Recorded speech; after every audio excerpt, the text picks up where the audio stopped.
Speaking of the Slack, so everybody that's jumping in right now, if you didn't hear me earlier, we have a Slack channel, the MLOps Slack channel.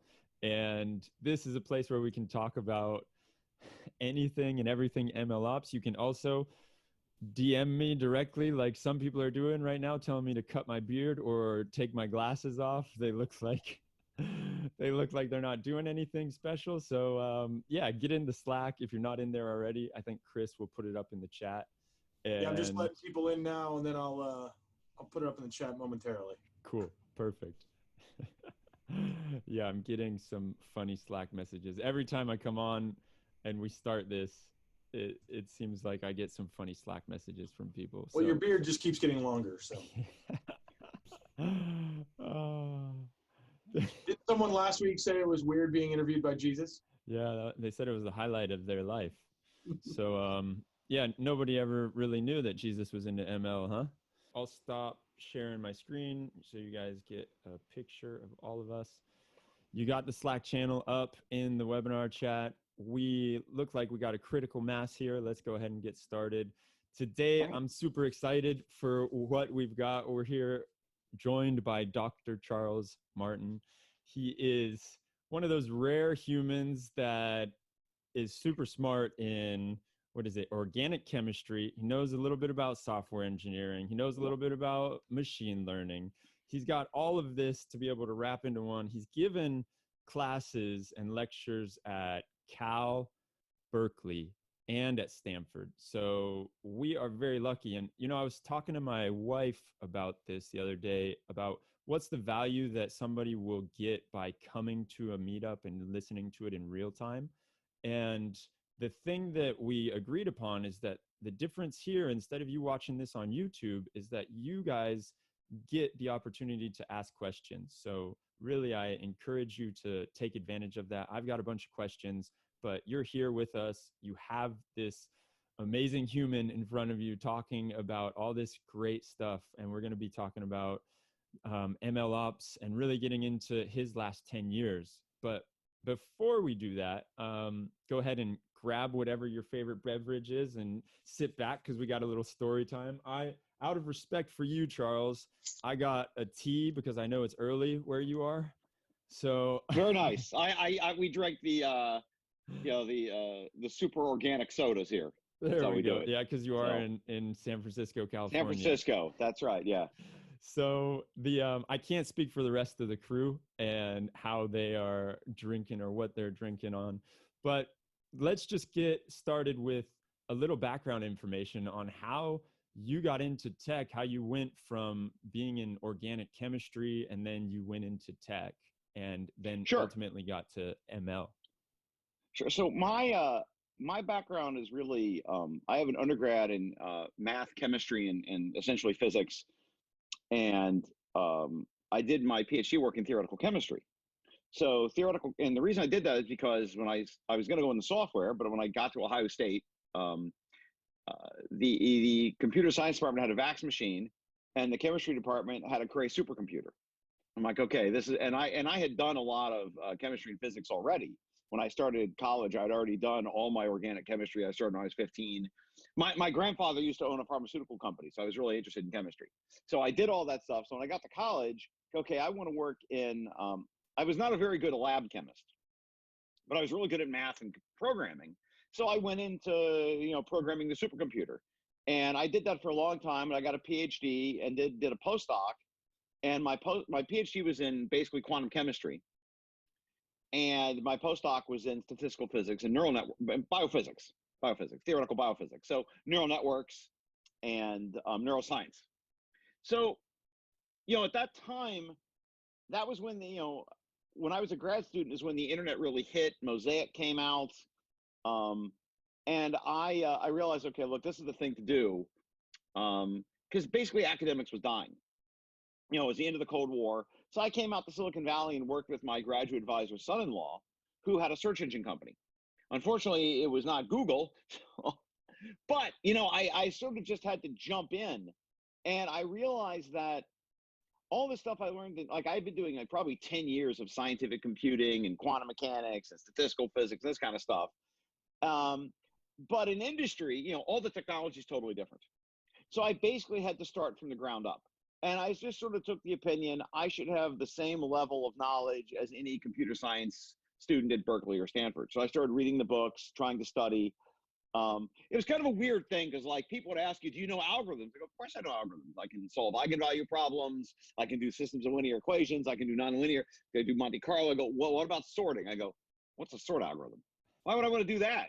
That's totally like whoever writes their own sort algorithm, right? I've never done. I mean, so and so you go a little crazy. Like you get these interviews, and I don't do web engineering, so I talk to guys who are like, why do you always ask questions about recursive algorithms? I have never written a recursive algorithm for anything I've ever done in 20 years. I go, oh, we write them every day. I go, well, you're not doing machine learning, that's for sure. You don't use this stuff is just not used.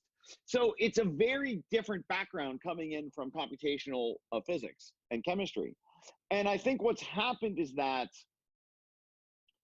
was stuff that you did 20, 30 years ago. I'm an old guy. So 30 years ago now, I don't know how old I am. Now it's mainstream. So what happened was the stuff I worked on, which was basically you needed a $10 million supercomputer to do. Now you can do on your iPhone. You can do an edge computer. So the stuff we did is like there's this great foundation of all this stuff, and now I'm finally able to leverage it. And so, but while I was waiting for that to happen, I had to learn all this other stuff: how to do Java swing programming, how to use Chef, what is Puppet, this kind of stuff. How do you get, what is, all these different systems. And, basically I was in the guts of it for many years, working as a contractor. Because, you propose an idea to someone, but it's got to go into production. How do I get this thing into production? And then, over a period of time, after you learn all this stuff, you realize, okay, maybe, now I've sort of come full swing. So now I'm doing consulting work. I'm now a scientific consultant for the Page family. So they have this Anthropocene Institute is a global climate change institute. We're interested in ocean, water, air quality, energy. So primarily things like nuclear power, quantum computing. And now, of course, trying to help out. Like, I wanted to ask about that. So one of the things, go ahead. No, sorry, you go. Yeah. Well, I know one thing I'm trying to help. Where can we help? So one thing we were doing is trying to look at some of the people doing clinical trials at Stanford and saying, look, there are these AI search engines for COVID-19. Why don't we see if we can get you using one of these? And so like there are a couple of people who built them. There was an open source version of this. Now Google yesterday just released one. And so we're going to go talk to some of the people, like the head of translational medicine, and talk to them about, is this something that can be useful for you? And, I understand enough about molecular biochemistry and molecular biology to have a reasonable conversation with them. I couldn't run a clinical trial, but I can read the literature and I understand, I did this stuff as a postdoc. So other things we're looking at, are there, so that's sort of like step one. Can we just get them using technology that they don't really use? They're not used to using, they're not aware of like advanced search engines, and, they're not really doing computational biology. So these are things we're trying to see. Are there technologies we can just give you and help you just use and research them? So that's a lot of what I'm doing. The rest of it is more, also because it's a family office, they deploy capital. So I help vet projects.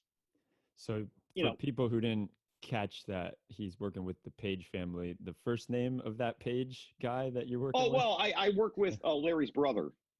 Yeah, so people don't know this. Larry Page that you've probably heard so Larry of. Page, his brother, is actually his mentor, and he started a company too.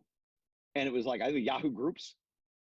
So these guys, so he runs basically this part of the, and we have, but more if it's the main interest is, just like some of the stuff they're just making PPE, for example. Let's make a PPE and give it to people. Like, can we find people? Or one project we've talked to is looking at some of the hospital data.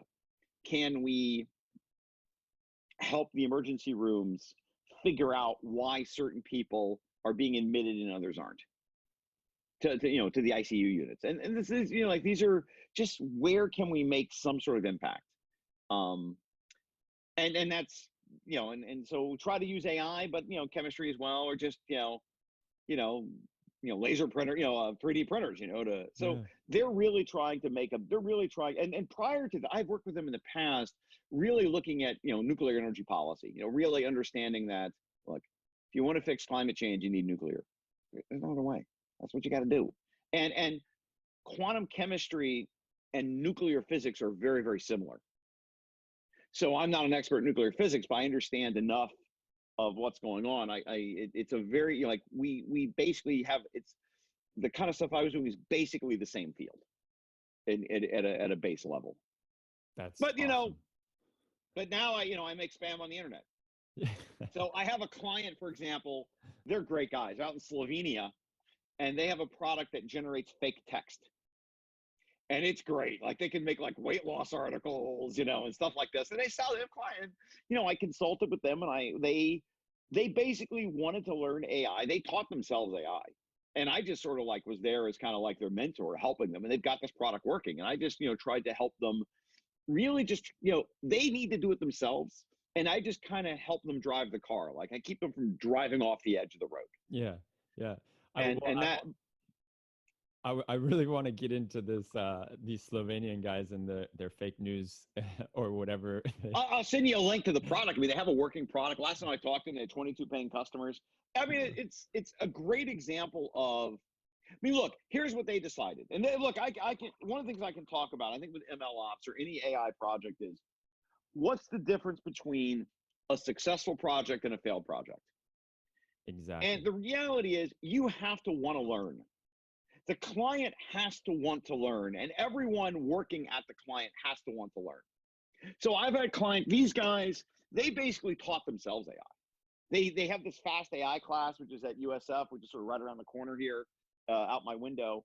And they taught themselves neural networks, and they asked me to come in and just help them understand, at a higher level, what they were doing.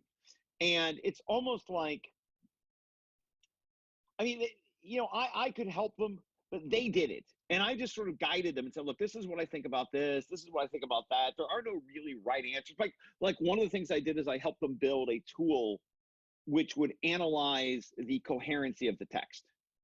And I explained, look, you can use machine learning techniques to analyze text coherency, and that will help you understand whether what you're generating is realistic text or non-realistic text. So there are other metrics other than like perplexity metrics, because you can't have, like, how do you test it, right? How do you test something that requires a human to look at every single example? That's not so easy. Yeah, it's not scalable at all. So I had to give them, so I said, there are ways, and so we work with their staff, and they were very successful. The projects that are not successful are the ones where, like, well, this is how we do deployments, and you have to fit your system into our deployment system. So spend the next 6 months figuring that out. Well, you told me they don't want to do it. They want to keep doing what they're doing. Exactly. And then that doesn't work. You can't learn. You have, and it's not like I know everything, but you have to want to engage. And if you don't engage, you're not going to do it. So, because something you told me yesterday that I thought was pretty mind-blowing was that MLOps is not a technology problem, it's an organization problem. Oh, absolutely. Absolutely. It's because what is, I mean, look, why do we have MLOps? Why do we have DevOps? If you go back to web engineering, I mean, web engineering was quite painful. You create it's how old I am. You create a WAR file and jump it into the EJB server, and there are a lot of things that developers would do over and over and over again. And there is, if we just automate this, our lives would be a lot easier. We don't have to keep copying this file to that file. Or you're going to do a redeployment every time you make a change to the database. You want to redeploy the code, run the test suite, redeploy the code, push it to the web. These kinds of things. And it's this is when you go into a larger organization, they usually have some sort of deployment system built already. And one of the things I know is that most of them are homegrown. Like, you don't have, a lot of, I mean, there aren't really ML products. Like, people might get Chef, but Chef is a specialist tool. not a GUI tool. It's not like serverless on Amazon. So you have to, and what happens is the ops systems are designed to deploy the things they've been used to building. And machine learning is very different. The stack is completely different. The hardware requirements are different. The memory requirements are different. The swap requirements are different. It has different artifacts that you don't have in web engineering. The deployment systems are, it's not that hard to deploy a Flask API. It's not most of these things are not complicated web engineering systems that were, it's not like a giant Ruby on Rails app. It's just, most of them are just microservices. But getting that thing to work in the environment you're in, the environments are not structured to handle this new workflow. And most of the work you end up doing is just trying to figure out how to make something fit within the workflow. And the more stubborn people are about it, the harder it is. Which was my next question. No, they're extremely stubborn. Because look, most people are not in a company, and I'm talking about enterprises, not so much startups have the same problem. Startups come in and the engineers will come and go, this is how we do software engineering. Like, why are you doing that? This is how we do software. They know what to do, but there's no critical judgment as to, is this the right thing to do?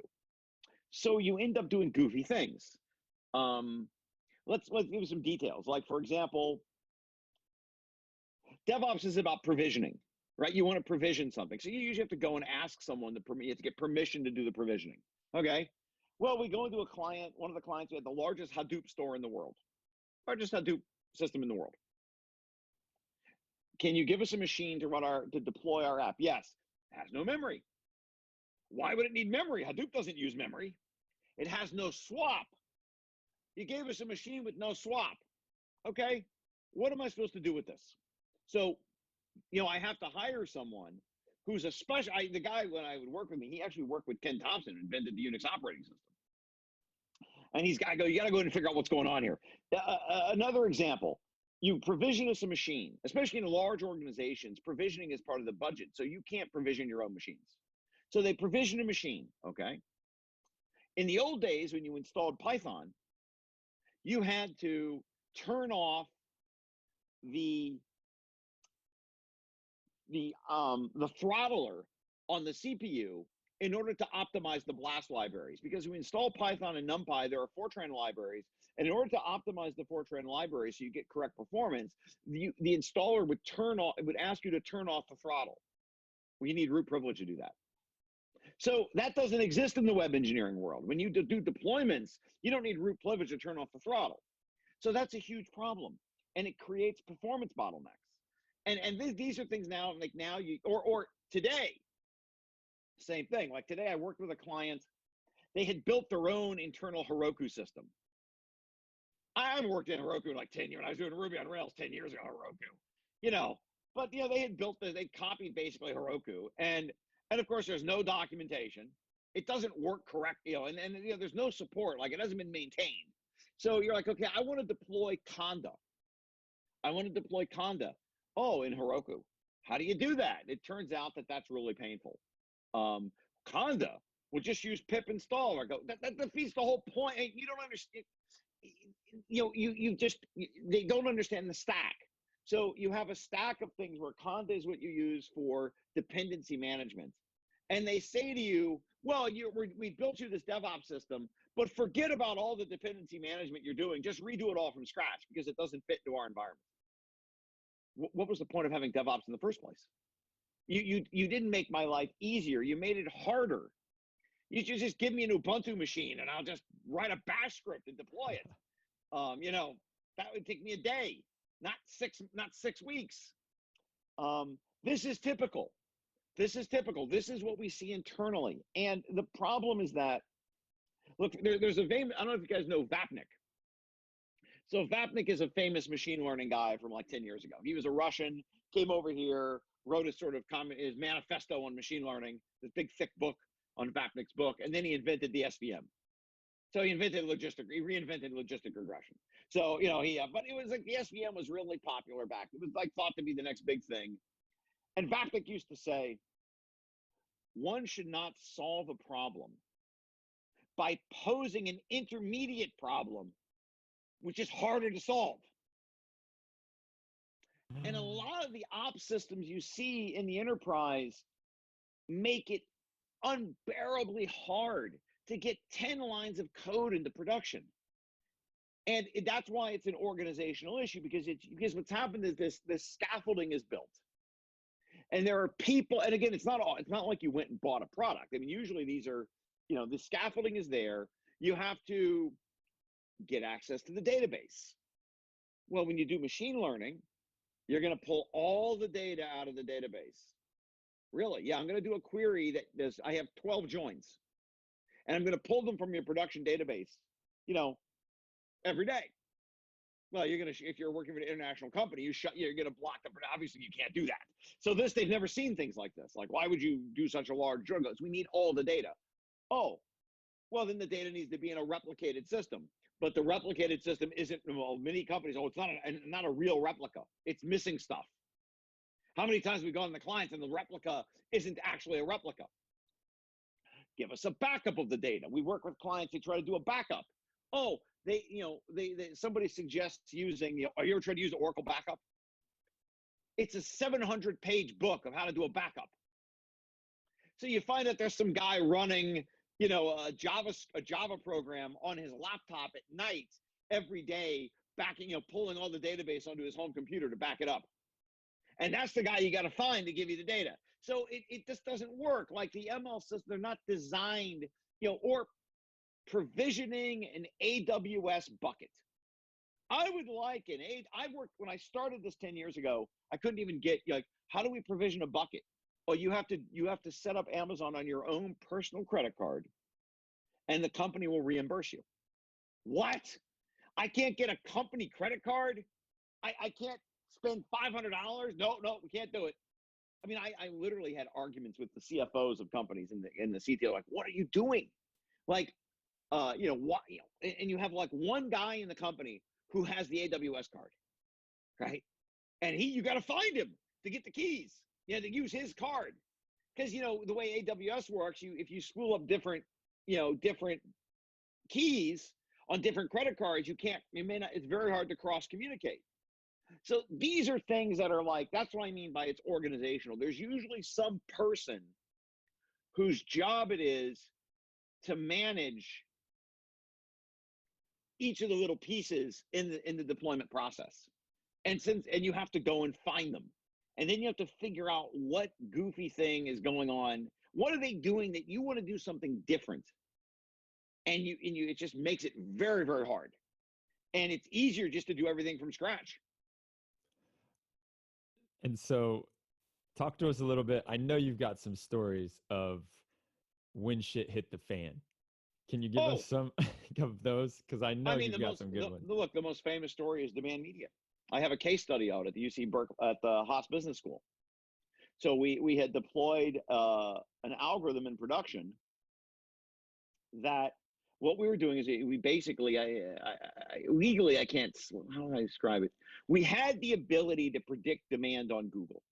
So I developed an algorithm. It was called the Answer Factory. And there was a very famous Wired article, I think in 2009 about this, where we had the ability to predict what people were searching for on Google.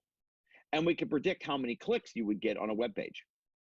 So we built an algorithm that allowed us to say, by the way, what do you think the most popular search is on Google? Like long tail search. You don't want them to know what I think it is. Yeah. Rated G. How to get rid of flabby arms, right? That's the kind of stuff we would make. That's that's what people search for. Like that's the kind of stuff that the average person searches for. And you run your, weight loss, right? Weight loss, cooking, recipes, things like this, basic stuff. So we could predict how much traffic the web page would get before we wrote it. So I basically reverse engineered SEO. And this was prior to the Panda and Penguin updates. This was back when Schmidt was still the CEO of Google. So of course we, Demand Media, we put this thing into production. And we at one point we were generating 100,000 pieces of content a month. 100,000 pieces of content a month. And then Google changed CEOs, and they just, Larry came in, and then they redid all their algorithms. They introduced the Panda update, the Penguin updates, and all our content then got down, all the content got delisted.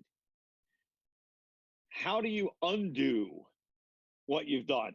You take content down, right? I mean, which content do we take down? How do we know what has been done? So, you have this problem where you're generating content. You have this factory generating content. And all of a sudden, the primary algorithm for what decides what to generate changed. And everything, how do you undo what has been done? Do you take content down?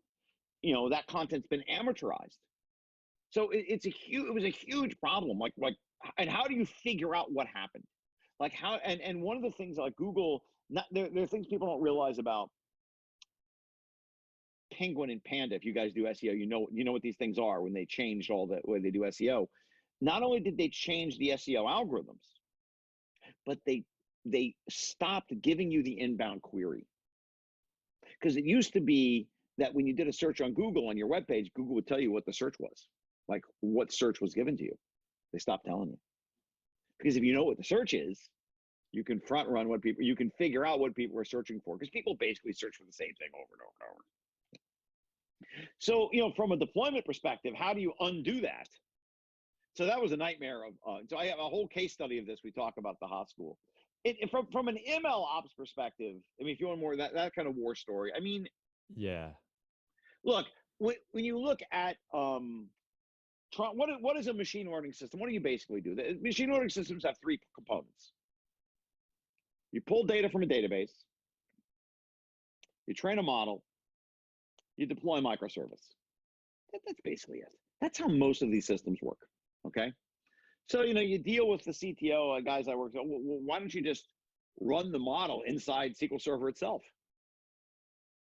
Okay, that's a crazy, it's a complete misunderstanding of what's going on, right? Like, am I supposed to you understand, how would you, this is the thinking, right? Just run the model inside SQL Server and train it. How would you get the data? Am I going to do a massive join every hour on the hour, right? Am I supposed to design? And then you say, well, I have to now design. So you have to design incremental data joins. Like, do I have to do it incrementally? Where you do incremental updates? You know how hard it is to design joins that do that? Incremental updates and make sure you get everything right. So, you end up, so this is typical. Okay, how do I get the data? Then, of course, whenever you look at someone's data, it's a mess. There's no data ops. What people need is data ops, like making sure that the data is actually what you say it is. Why are there, you try to run something very basic, like a string replacement on a regex, and somebody inserted * into their name, and the * breaks the string, breaks the regex, right? And you're like, what happened here? And you have to go and sort through all the data and figure out what data point broke what happened. That doesn't happen in normal systems. You don't have data breaking your application. Like Ruby on Rails has validators, right? That's what you do. And normally the data breaks the application. It's because it happens at the user entry point. So that can be blocked at, at the JavaScript level, or in Rails, it was blocked at the validator level. But not in these systems. In these systems, you're looking at data that has never been validated. So that's a huge problem. That breaks, and so how do you automate something? This is the problem with ops. I mean, why is this an ops issue, right? Why is it an ops issue? How do you automate something where you have no control over the input data stream? How do you automate it? You're asking me to build an automated system and have it run end to end automatically. End to end, but you have no control whatsoever on the data flowing through it, and you expect that to work, and there's just no concept of, like, this is the argument you have with people. You try to work within an organization, and the guy who's running the database, or they're like the guys who do the deployments argue everything has to run end to end. Why? That's crazy. There's no way to guarantee. That means I have to build, in order for that to work. And what's the point, right? What is the point of doing this? Well, this is how we do it. This is how you build systems. Okay. We're trying to run an experiment. I want to train a model. I want to put it in your production system, and I want to run an experiment. And I want to see if the model works. If it doesn't work, I may need to do something completely different, right? So a large part of the model is the data that you're collecting, because the model depends on the data set, right? So what I'm really doing is saying, does the data in your system have value for what we're trying to do? Can I generate revenue from this data stream? And I work with a company, we do experiments here. We have a whole system for doing experiments. Okay, great. You're doing organic chemistry experiments, and I want to do a physics experiment. I don't want to go into the chemistry lab to do physics. That's the problem. You're not doing the same experiment. I can't do. So you realize that all I want to deploy, I want to just build a model and deploy it in Flask by hand. I just want to push the data by hand and check it. Should take like a week, right? 6 months later, staff guys are involved. Everyone's, how do we automate the whole thing? Everything. Months. Literally months. This is months. This isn't like a week. This is months of arguing to try to do something. And you have to understand that if you can't control your data stream coming in, how do you automate? How do you automate it? How do you say it? How do you say it deploys? Especially if you're saying to me now, and this is typical, you're going to test your data on the replica, but it has to work end to end on the production data that you've never seen. So now you're asking me to build a system and deploy it inside a live environment where there's no quality control on what's happening. This is the problem with MLOps, is that it's not designed. And again, the web engineering guys don't have this problem because they trap all the errors at the user interface level, or they trap it in the way in which the database, the database table is designed to not allow those errors. But in machine learning, you're not doing that. You're looking at somebody else's data. So you have, all the time is spent. And again, this is here's another good example. I want to build a model for a recommender. I want to recommend people. So what do? I get your resumes and I run them through a clustering algorithm, right? Takes 3 seconds to think that up. It's this is not theoretical physics. I'm not, simple idea. Okay. In order for the clustering algorithm to work properly, I have to remove, because it's an unsupervised algorithm, I have to remove common names, because I don't want all the Charleses to cluster together, because it doesn't matter to me that you have the same name as me. And what happens typically in these algorithms is that lots of common words will appear that cause the thing to cluster where you don't want the cluster that way. An example is when I was in finance, we built a model to do this for predicting the stock market. And we were looking at basically clustering documents describing companies. You have Polaris Industries and Polaris Motorcycles. And what happens is in the document, the word Polaris appears multiple times. So you have to remove it. Otherwise, it screws things up. Things stick together that shouldn't stick together. Okay. Now I can look at a data set and I can kind of go through it by hand, and I can remove all the common names and get the model to work. No. This has to be automated. Not only does it have to be automated, I have to train an engineer on how to build a system that can detect common names, but not remove the names, because you need to have some names, right? You don't want to remove company names, because if people work at the same company, that's important. So I have to train a machine learning algorithm to detect the names I want to remove because the clusters are not clustering properly. All because it has to run within the MLOps system. And this again, so I have to take an engineer who is basically a great data, like I work with a great data engineer, knows far more about Kubernetes and stream sets and SQL than I do. And I have to teach him how to do this because he can't automate the deployments. Whereas I could have done this by hand in 20 minutes. So do you feel the automation is something that's coming from the software engineering side? It's like we need to automate everything, because we had Phil Winder on here a few weeks back, and he was talking about how automation is the holy grail, and we're always striving for automation. Why? And that was my Why are you next striving question. for automation?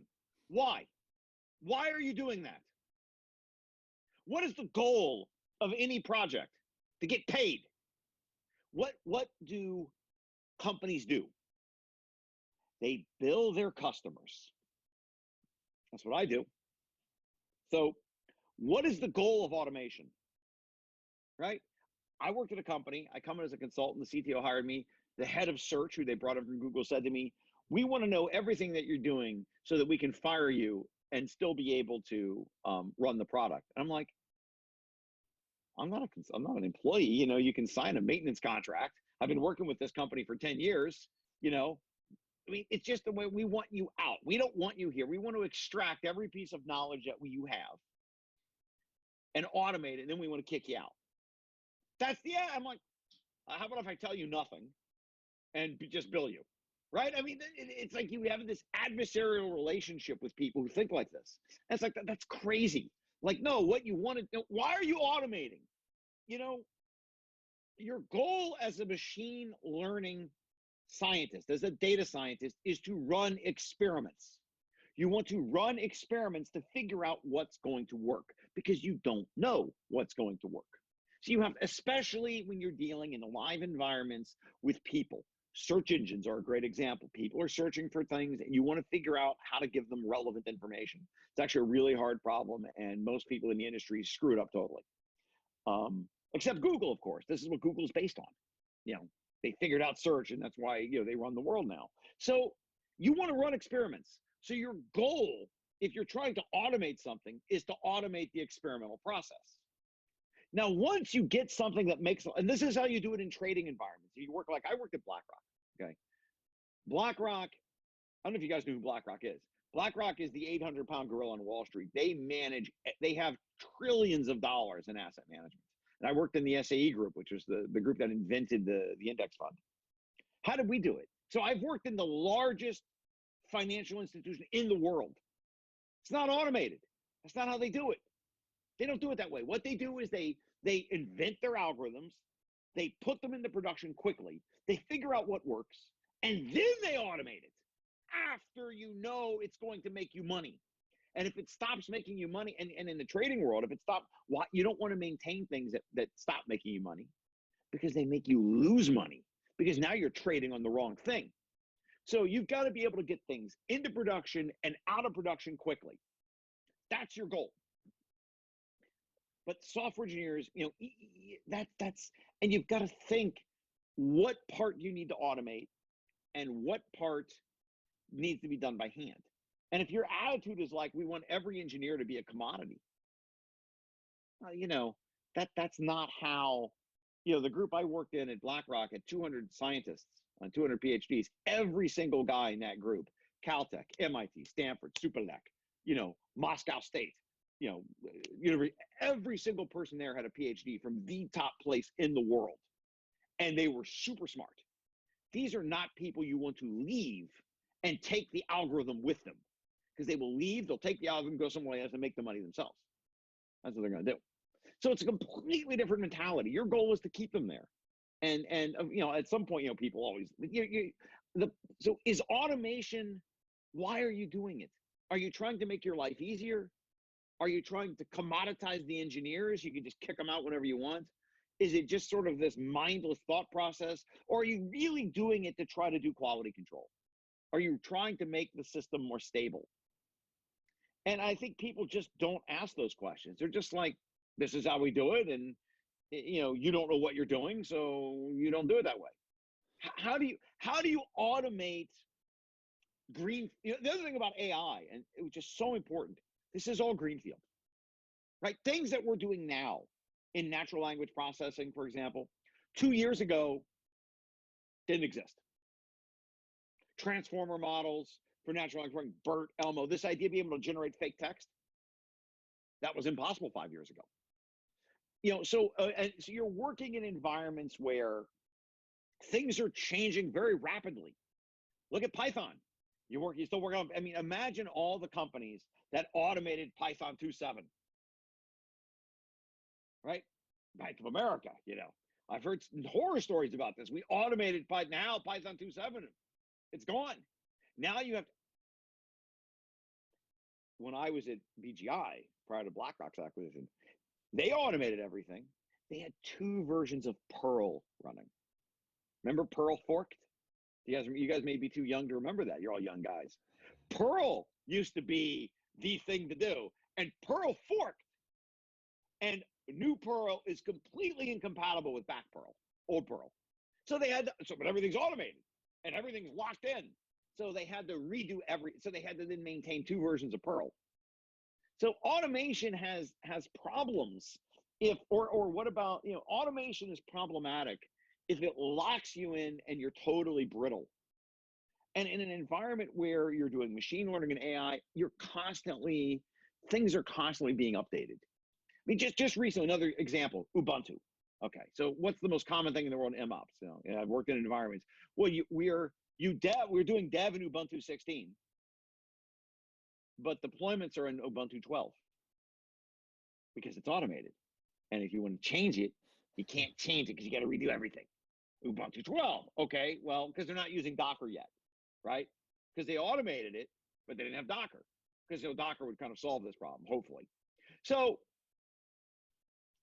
you want me to do a dev in Ubuntu 16 and deploy in Ubuntu 12, okay?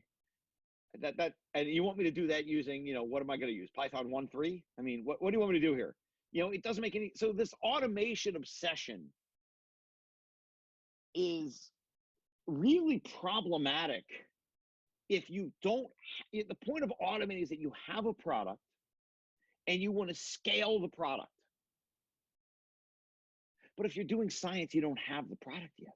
You don't know what you're doing. So the last thing in the world you want to do is automate something before you know what it is. That's a great point. What if I have to move from TensorFlow to PyTorch?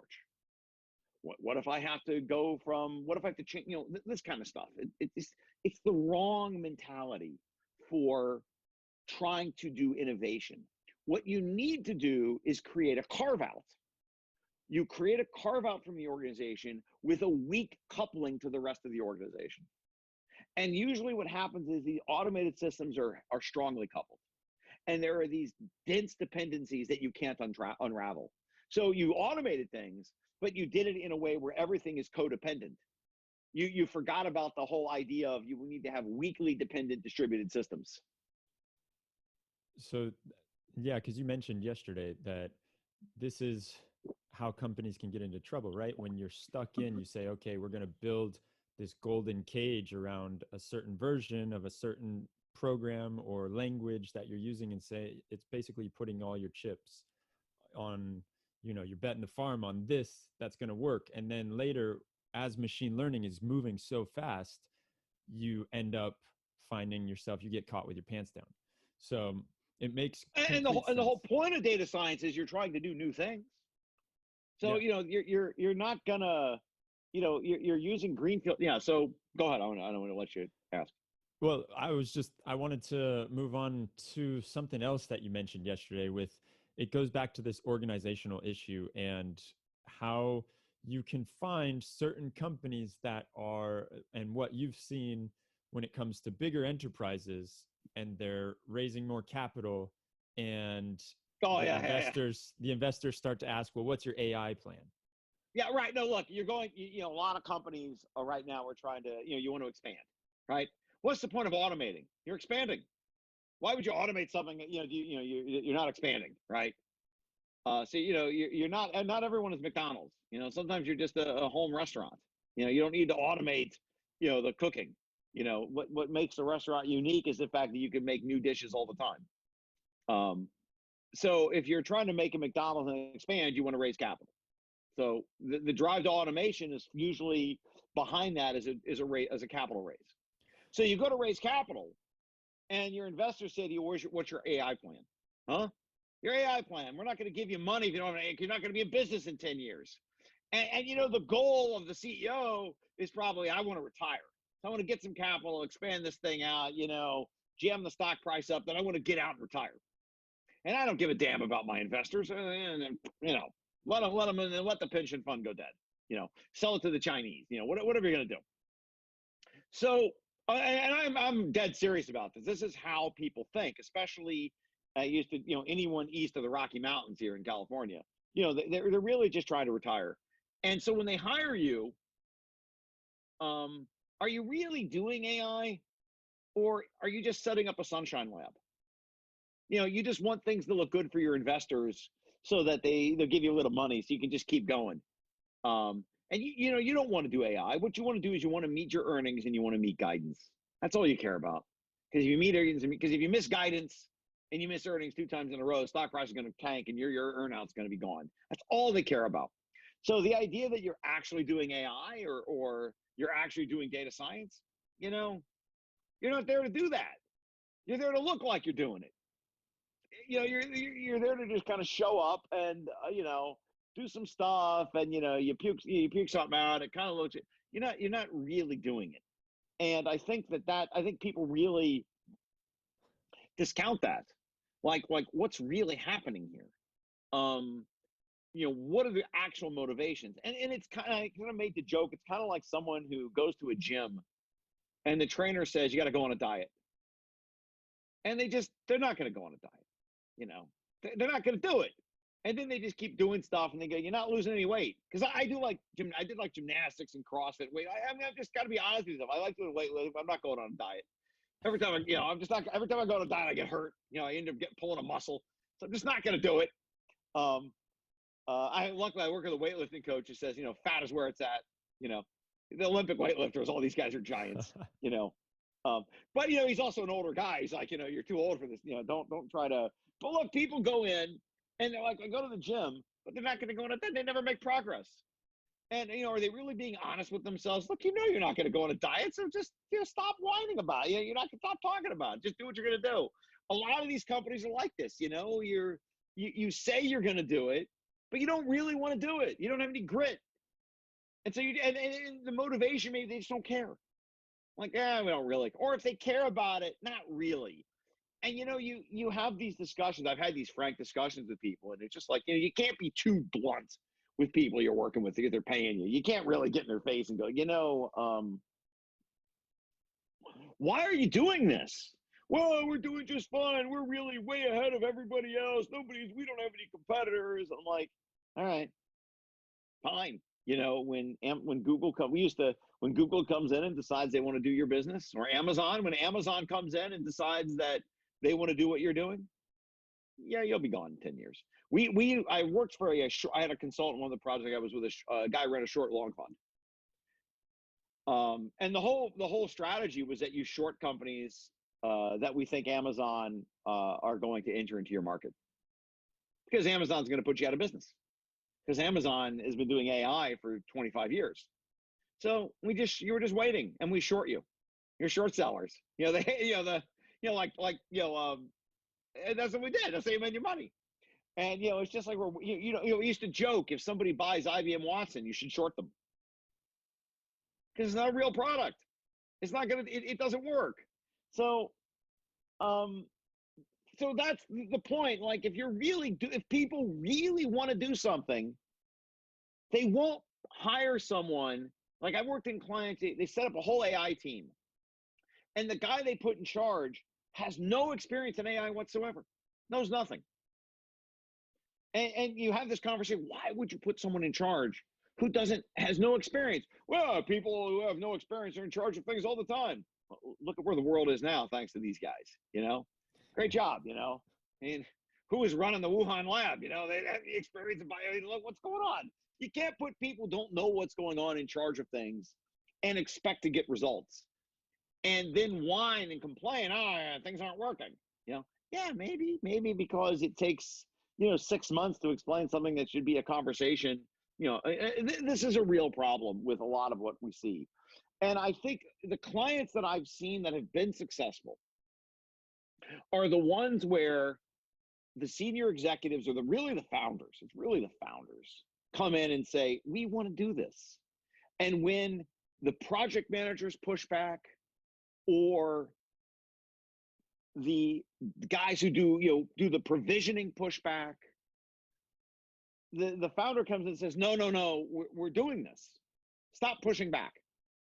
And eventually they get to a point, and that's where things work.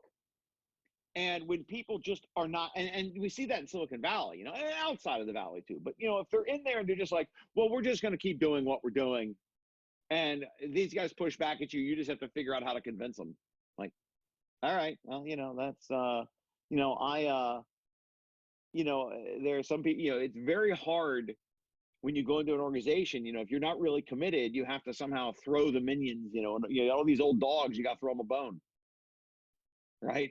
The old dogs bark at you and you got to throw them a bone to do something. And, if they're not committed to it, it's very, very hard. And I think a lot of the ops stuff you see is not designed to enable you.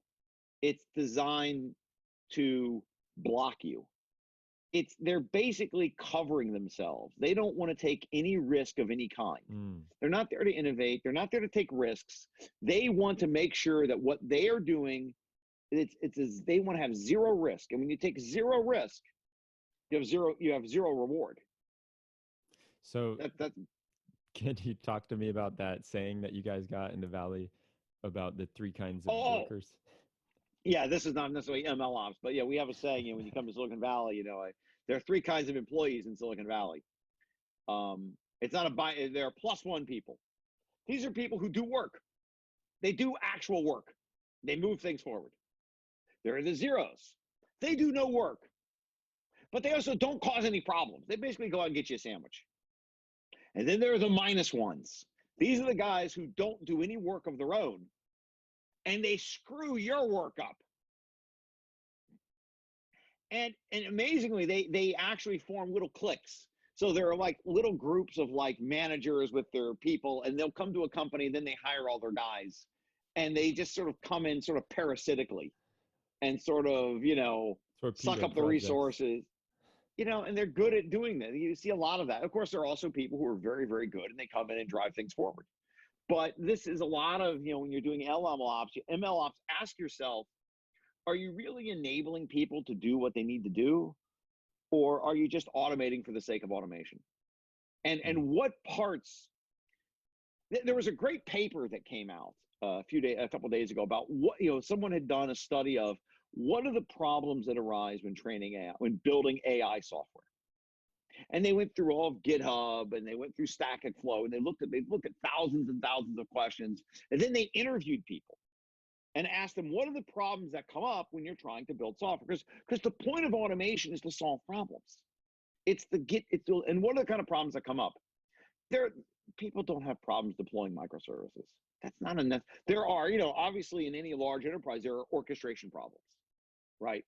And I think a lot of the things we see in MLOps are really orchestration, not so much deployment. Completely. Now, but most of the problems are things like the data's wrong, the labels are wrong, the hyperparameters need tuning. I set the learning rate wrong on the solver. These are the kind of things that really are blocking you. I need to run complex experiments and I can't. The things that block you are not, I need to redeploy the model. These problems have been solved in the web engineering world. But there are these kinds of things that are, there are performance issues. The thing's too slow. I can't run. I need more GPU time. These are the things that are, and I think automation needs to focus on what are the things that are blocking you, and what are the things that you do over and over and over, and how can you automate them? And that would be very helpful. And I think thinking more, and so that's, And there are systems that do this. There are data science platforms, but it's still not. I don't think people are really using them that much. Maybe internally they build something. A lot of companies will build this internally and force people to do it. But that's Go ahead. Just before it's getting close to the hour, and we've got a question in the chat from Gonzalo, and he's asking, Okay. how can we educate companies about the ML lifecycle, and that automate things at start is not only the way it should be done. So basically, how can you teach a company that it doesn't need to be automated from the beginning? They have to want to learn. There you go. Yeah, as simple You as that. can't teach a student who doesn't want to learn. You have to look, when you're dealing with people, you have to develop personal relationships, and you have to figure out. I think that the people are seeing this. I mean, certainly organizations that really want to do this figure it out, but a lot of them just don't want to change. So they are. You've got to the clients that want to change are sometimes the ones who. I don't think it's more like, I don't think it's so much educating clients as it is finding the ones who want to be educated. You've got to find people who have, look, I've had clients, like when I worked years ago, I worked at eBay. And eBay, I mean, everything is very process oriented. I mean, it takes 2 years to get something into deployment. eBay is like a small European country. It's bigger than some of the states, it's bigger than in terms of their economy. But they had done the project multiple times and it just kept failing. And they finally came in and brought me in and said, okay, look, we're going to hire you. We want to find out why this thing is failing. And I think probably the biggest thing that companies are concerned about is that they do a project and it fails. And then they can't do it again because they won't get the budget. And if you're trying to educate people on anything, you've got to focus on the cash, where's the money coming from? You need to convince them, look, if you do it this way, it's going to fall down.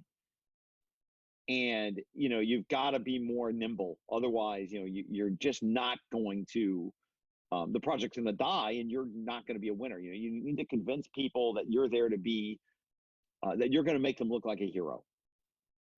That's where it starts. You're going to make them look like a hero. The project's not going to fail. It's going to be successful. They'll be able to grow. They'll be able to expand their group.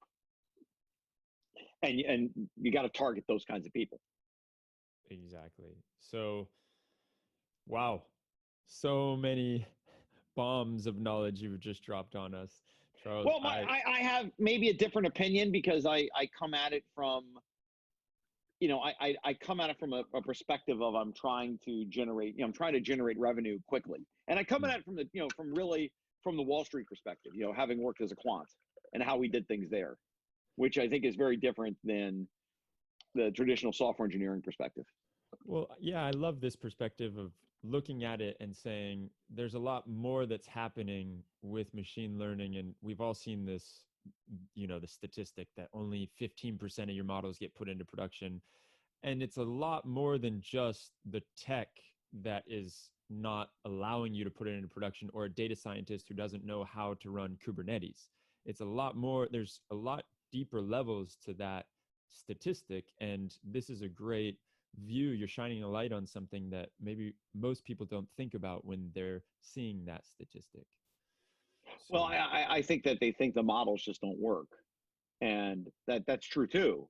Yeah. But there's a lot. I mean, we worked at we had this company that had the largest Hadoop store in the world, and at the end of working with them for several months, they were able to give us one column of data, one column, and then they complained. Well, the model's not very good. And even my guy, who's usually he's French, he's very polite, he's like, even he was like, because I'm very animated, he's not at all. He goes, you gave us one column of data. What would you expect it to do? Even he was like, this is ridiculous. I mean, and you're saying that, we built a model that doesn't work. I'm like, one column, you have millions of columns, and this is all you could give us. Exactly. They couldn't get the data out, So these are things that are, and then they point. No, the problem is that things are so automated, they're so brittle that you can't do anything new. And this stuff is fundamentally new. And what I always recommend is that you need to have a carve out. You need to carve out some piece of the organization where you can get data and you can sort of, and then deploy your app, and you're not involved in all of the machinery of the organization. You don't want to be deep inside having to deal with that, because as soon as you get involved, as soon as people tell you everything has to be automated, has to run through our system, it's just not going to happen. And they have to be able to deploy quickly. And and so many problems have come out of people saying everything has to be automated. I'm like, that's just not, you didn't build it, and you're trying to tell me it's just not, it's not a thoughtful decision. Yeah. It's a knee-jerk decision. It's a it's a decision where you're trying to protect yourself, or you're trying to force people to do things the way you want it done, instead of really looking at it and ask what really needs to be done. I love this perspective. I love talking to you, Charles. I really appreciate it. Everybody that's stayed with us, I thank you all for joining us. I thank you, Charles. This has been incredible. I really think Go ahead. I just really think you opened our eyes to some things. It's been really just, yeah, for me, I've loved it. And before we go, I'll let you say a few things, but I want to mention to everyone, we have another meetup tomorrow at 10 a.m. UK time. So if you're in the Europe region or the UK, you can join us. We're going to put it on YouTube. So if you're in the US, you can tune in later. The YouTube channel, I'll send a follow-up email with all of the recordings of this in case you want to go back and look at it and show somebody else maybe that's in your company about what Charles has seen, how he sees MLOps, and hopefully you can use it as firepower to convince some people to not be so rigid in their thinking. I hope I don't get anybody fired. Well, thanks a lot. I really appreciate having a chance. I'm going to kind of join in some more and hear what you guys have to say. I think it's great stuff. Yeah, maybe we can convince you to join our Slack channel. And if you want to follow up the conversation with Charles, what's the best way to reach you? You can reach me on LinkedIn. I'm on LinkedIn, or you can reach me on, you send me an email, Charles@Calculation Consulting. That'll work also. Perfect. So, all right. If you want to keep the conversation going, there you have it. And until tomorrow or next week, thanks you all for joining in. And thanks, Charles. This is great. I appreciate it. Hey, thanks for having me, and thanks for listening. I appreciate it. See you guys. Be safe. See you, everybody. I'll see you.